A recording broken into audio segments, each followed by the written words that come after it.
ఆఫ్ఘనిస్తాన్లో తాలిబన్ల మధ్యయుగాల నాటి శిక్షలు, సామాజిక హోదాను బట్టి తీర్పులు, మానవ హక్కులను కాలరాస్తున్న కొత్త క్రిమినల్ కోడ్.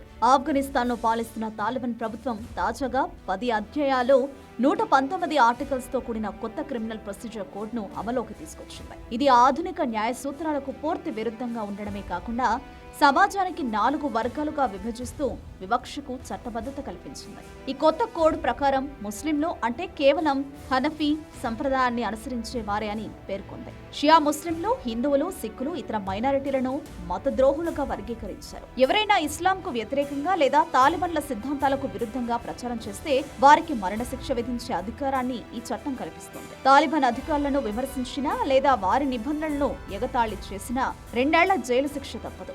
అత్యంత విస్మయకరమైన విషయం ఏంటంటే ఒకే నేరానికి శిక్షలు నేరస్తుడి సామాజిక స్థాయిని బట్టి మారుతాయి. నేరం చేసిన వ్యక్తి మత పెద్ద లేదా ఉన్నత వర్గానికి చెందిన వారైతే వారిని కోర్టుకు పిలిచి కేవలం గౌరవపూర్వకంగా సలహా ఇచ్చి వదిలేస్తారు. అదే మధ్య తరగతి వారు నేరం చేస్తే జైలు శిక్ష విధిస్తారు. ఇక పేదలు లేదా దిగువ తరగతి ప్రజలు నేరం చేస్తే వారికి జైలు శిక్షతో పాటు బహిరంగంగా కొరడా దెబ్బలు వంటి క్రూరమైన శారీరక శిక్షలను అమలు చేస్తారు. అంతర్జాతీయంగా బానిసత్వాన్ని నిషేధించినప్పటికీ తాలిబాన్ల ఈ కొత్త కోడ్ గులామీ అనే పదాన్ని పదే పదే వాడుతూ దానికి చట్టబద్ధత కల్పించడం గమనార్హం.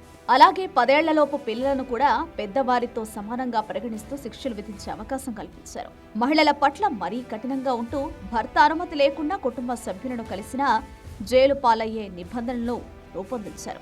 ఆఫ్ఘన్ గడ్డపై ఈ కొత్త చట్టం అమలైతే సామాన్యుల ప్రాణాలకు, స్వేచ్ఛకు అర్థం లేకుండా పోతుందని ప్రపంచవ్యాప్తంగా నిరసనలు వ్యక్తమవుతున్నాయి.